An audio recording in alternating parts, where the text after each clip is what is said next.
તો નમસ્કાર દર્શક મિત્રો, સમાચાર આવી રહ્યા છે કરજણથી। પત્રકાર માટે સાર્વજનિક અપશબ્દો બોલતા રાજકીય નેતાઓ વિરુદ્ધ ગુજરાત પત્રકાર એકતા પરિષદ દ્વારા કલેક્ટરને આજે વડોદરા જિલ્લા તેમજ તાલુકાના પત્રકારોએ આવેદનપત્ર પાઠવ્યું છે।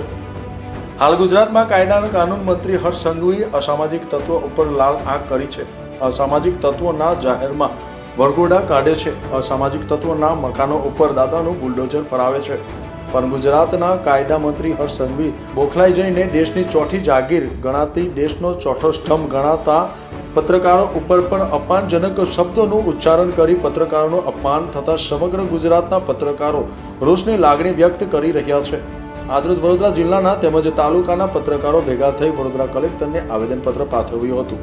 આવેદનમાં જણાવ્યું હતું કે પત્રકાર પગારદાર નથી, પત્રકાર કોઈ રાજકીય પક્ષનો સૈનિક નથી, પત્રકારની કોઈ પાર્ટી નથી, પત્રકારની કોઈ જાત નથી।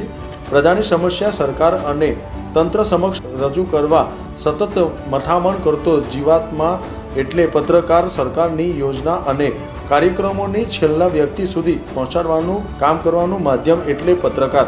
પ્રજા અને સરકાર વચ્ચેની કડી એટલે પત્રકાર। અમારું સંગઠન માત્ર કાર્ડ લઈને ફરતા લોકોને સભ્ય બનાવતું નથી। અમારું સંગઠન તોડતાડવાળા પત્રકારોને સભ્ય બનાવતું નથી।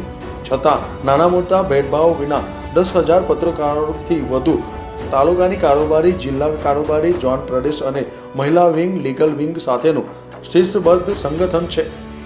છેલ્લા ઘણા સમયથી સુરતમાં ગેરકાયદેસર બાંધકામ વિરુદ્ધ આરટીઆઈ કરનાર વિરુદ્ધ જે કાર્યવાહી કરવામાં આવી તેને અમારું કોઈ સમર્થન પણ નથી। છતાં વારે વારે ગુજરાતના ગૃહમંત્રી પ્રેસ મીડિયા સામે નિવેદનોમાં પત્રકારો માટે અપમાનજનક શબ્દો ટિપ્પણી કરે છે। તે સાચા અને સ્વમાની પત્રકારોની ઇજ્જત ઉપર કોઈની ઇજ્જત ઉછાળવાનો અધિકાર કાનૂની રીતે કોઈ મંત્રીને પણ નથી। અમારું સંગઠન સેવાની અનેક પ્રવૃત્તિઓ સાથે જોડાયેલું છે। ત્યારે ગૃહમંત્રી હોય કે કોઈ પણ મંત્રી પત્રકારો માટે સાર્વજનિક ટિપ્પણી કરી અપમાન કરવાનો પ્રયાસ સહનશક્તિની કસોટી બરાબર છે।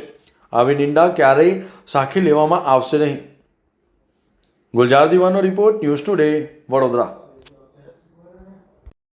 આજ રોજ અમે ગુજરાત પત્રકાર એકતા પરિષદ સંગઠનના તમામ સભ્યો વડોદરા જિલ્લાના આજ રોજ કલેક્ટરશ્રીને આવેદન આપવા માટે આવ્યા છે કે જે રાજકીય નેતાઓ તથા ગૃહમંત્રી શ્રી દ્વારા પત્રકારોને તોડબાજ અથવા ભ્રષ્ટાચારી વિરુદ્ધ લડતા હોય ત્યારે તોડબાજ અપશબ્દો બોલવામાં આવે છે, તેના વિરુદ્ધ અમે આજ રોજ કલેક્ટરશ્રીને આવેદનપત્ર આપવામાં આવ્યા છે।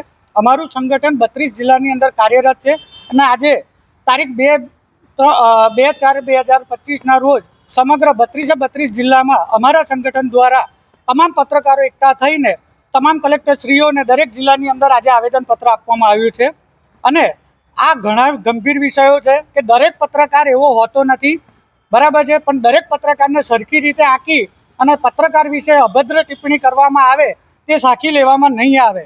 અમે આનો સખત વિરોધ કરીએ છીએ અને એના માટે જ હજી પણ આગળ જે અમારે જરૂરી પગલાં લાગશે એ પણ અમે લેવા તૈયાર છે અને અમારું સંગઠન પણ આ માટે સક્રિય રહેશે। અમારી જે માંગો છે સરકાર તરફ એ પણ પૂરી થાય એવી પણ અમે આશા રાખીએ છીએ। પત્રકાર